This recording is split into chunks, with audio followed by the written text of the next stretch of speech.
तो कशिश कुछ MCQ try करते हैं बेटा, ठीक है, जिससे क्या चैप्टर का क्विक रिवीजन भी हो जाएगा।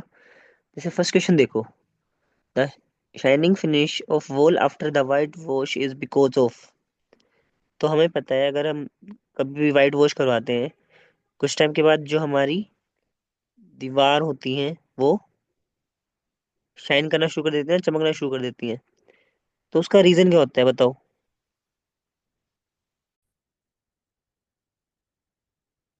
सो फर्स्ट क्वेश्चन का आंसर है बेटा कैल्शियम कार्बोनेट।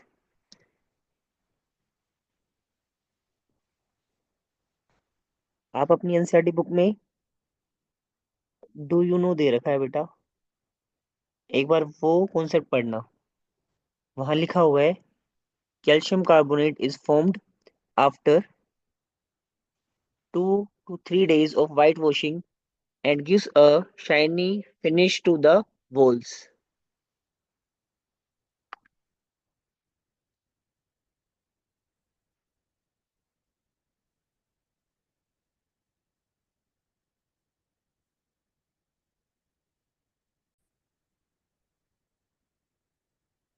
तो बेटा फर्स्ट क्वेश्चन को अगर मैं थोड़ा ट्विस्ट करूं, फॉर एग्जांपल आपको ये नेम्स दे दिए जाएं और आपसे पूछे कि इनके फॉर्मूले लिखो, तो वो भी तो हो सकता है ना। तो calcium oxide is CaO, calcium hydroxide is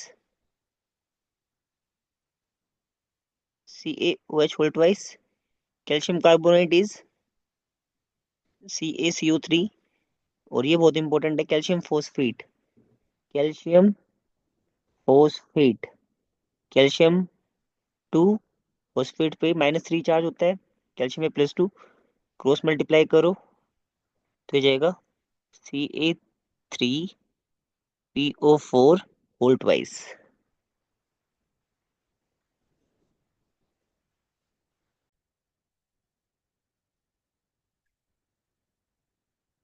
second question देखो बेटा, electrolysis of water is a decomposition reaction. तो सबसे पहले ये रिएक्शन ले लेते हैं।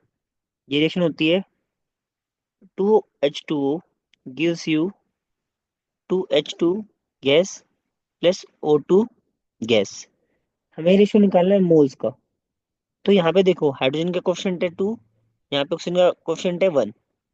तो अगर मुझे the mole ratio of hydrogen and oxygen gas is liberated during electrolysis of water is, तो दिस इज सिंपली 2:1, क्योंकि यहाँ पे हाइड्रोजन के 2 मोल मिल रहे हैं, ऑक्सीजन का 1 मोल मिल रहा है आपको। तो it should B B.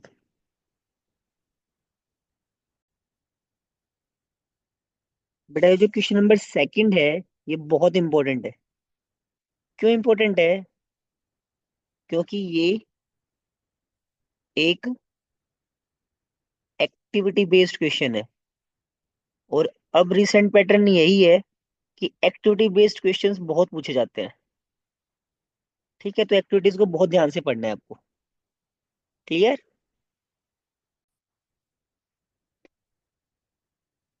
Question number 3 देखो बेटा, which of the following statement about the given reaction are correct.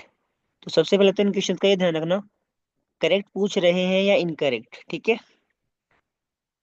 ये है हमारी रिएक्शन 3Fe सॉलिड फॉर्म में प्लस 4H2O गैस स्टीम की फॉर्म में, that gives you Fe2O3 iron oxide solid form में plus 4H2 gas. ठीक है, iron metal is getting oxidised. अब आप खुद देखो यहाँ पे आयरन अकेला है और यहाँ पे ऑक्सीजन ऐड हो गई है, तो ये कौन सी प्रोसेस हो गई? ऑक्सीडेशन तो है पक्का ही।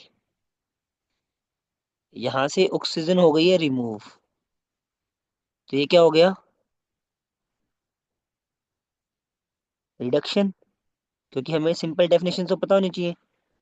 अगर एडिशन हो रहा है ऑक्सीजन का या रिमूवल हो रहा है हाइड्रोजन का, तो ये कौन सी रिएक्शन होती है बेटा? ऑक्सीडेशन रिएक्शन होती है ना।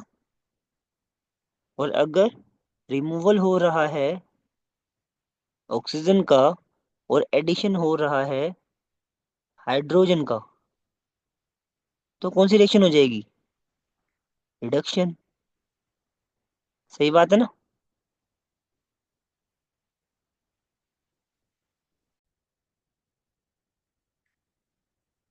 अब देखिए बेटा, इसका आंसर कैसे करेंगे आप। यहाँ पे आयरन, और यहाँ पे आयरन के साथ एडिशन ऑफ ऑक्सीजन है, तो iron metal is getting oxidise, ये तो पक्का है। अगर ये ऑक्सीडाइज हो रहा है और यहाँ पे स्टीम और यहाँ पे ऑक्सीजन का रिमूवल हो गया, तो रिडक्शन प्रोसेस है, तो ये रिड्यूस भी पक्का हो रहा है। मतलब वाटर की बात है तो इन कॉन्टेक्स्ट ऑफ स्टीम लिखा हुआ है यहाँ पे, तो this one is correct, this one is correct. अगर ये हुआ है ऑक्सीडाइज, ठीक है,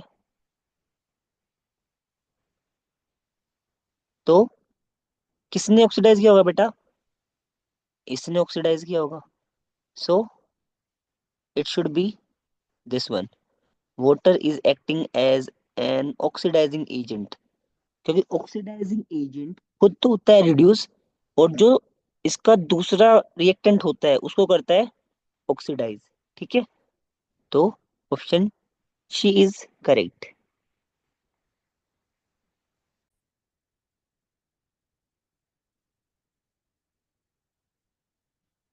क्वेश्चन नंबर फोर्थ इजी है, प्योरली थ्योरेटिकल क्वेश्चन है, ठीक है।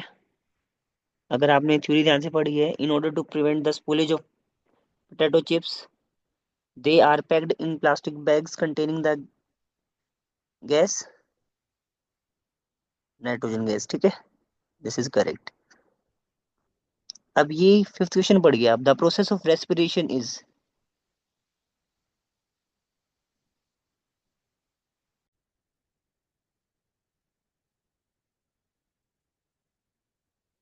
क्वेश्चन नंबर फिफ्थ देखो बेटा, the process of respiration is. अब आप अपनी एक बार एनसीईआरटी बुक अगर आपके आसपास है, तो पेज नंबर 7 या इक्वेशन 1.18 देखिए, पहले चैप्टर में इक्वेशन 1.18, वहां लिखा हुआ है glucose C6H12O6 plus 6 moles of oxygen, and आपको क्या मिल रहा होगा, कार्बन डाइऑक्साइड जो हम एक्सहेल करते हैं, plus water and plus energy. इस केमिकल रिएक्शन को ही हम रेस्पिरेशन बोलते हैं बेसिकली, ठीक है। और आप इक्वेशन 1.17 से जस्ट नेक्स्ट एक लाइन पढ़ेंगे ना, सेकंड पॉइंट बना रखा है, do you know that respiration is exothermic. Exothermic है तो या तो आंसर ये होना चाहिए या आंसर ये होना चाहिए, लेकिन साथ में देखो this is addition of oxygen, तो ऑक्सीडेशन रिएक्शन भी है, तो ऑप्शन डी इज करेक्ट।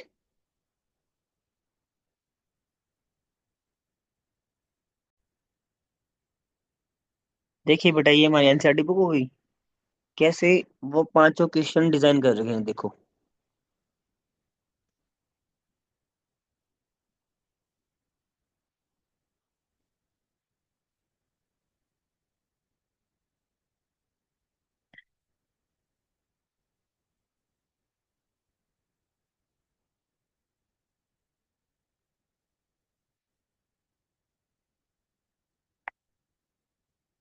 देखो, एक क्वेश्चन तो यहाँ से डिजाइन कर दिया, इस वाले क्वेश्चन का रेफरेंस लेके, iron plus 4 moles of water gives you iron oxide plus hydrogen, ठीक है।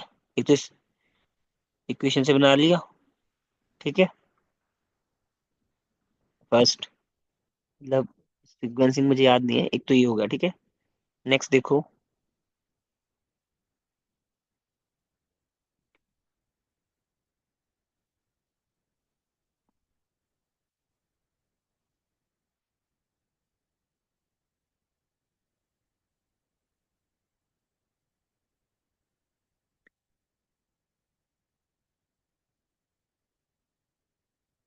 नेक्स्ट रियल स्टेटमेंट देखो एक बार, इस डू यू नो में से भी क्वेश्चन बना रखा है, ठीक है, ये रहा। Calcium carbonate is formed after 2 or 3 days of white washing and gives a shiny finish to the holes। Calcium carbonate का फॉर्मूला, ठीक है। नेक्स्ट, एक क्वेश्चन और था,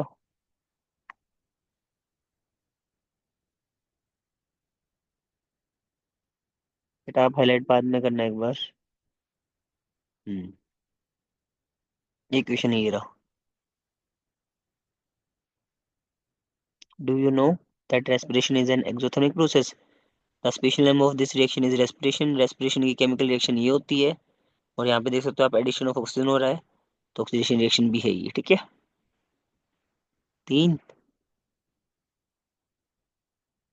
क्या था?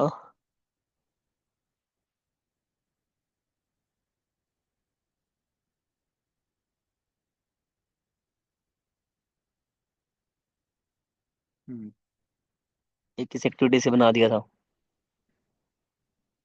ठीक है ना? Electrolysis of water. एक क्वेश्चन यहाँ से बना दिया। यहाँ आप आसपास रिएक्शन लिख लो। 2H2O gives you 2 moles of hydrogen gas plus 1 mole of oxygen gas, ठीक है।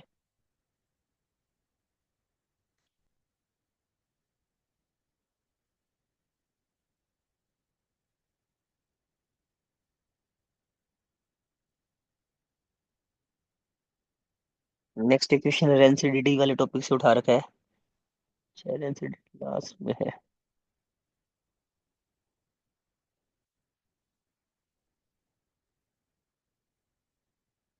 हम्म, ये था। इसीलिए लाइनें पढ़नी बहुत जरूरी है। Do you know that chips manufacturers usually fresh bags of chips with gas such as nitrogen to prevent the chips from getting oxidized?